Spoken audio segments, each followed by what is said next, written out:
E despois informámosvos tamén de que temos previstos 16 autobuses para levar desde Vigo, desde a comarca, a Compostela o día 24. E aquí en Vigo van a salir ás 10 da mañán da Plaza de España.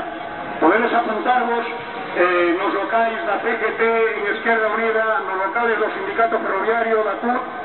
Hai uns panfletos circulando por aí que estivemos a distribuir onde están os teléfonos que vos podedes informar.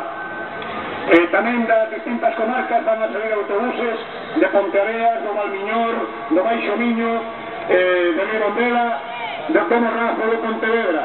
Imos a pegar o Obradoiro do día 24, porque nos sobra Rajoy, porque nos sobra Feijóo, volvemos ao Obradoiro 24.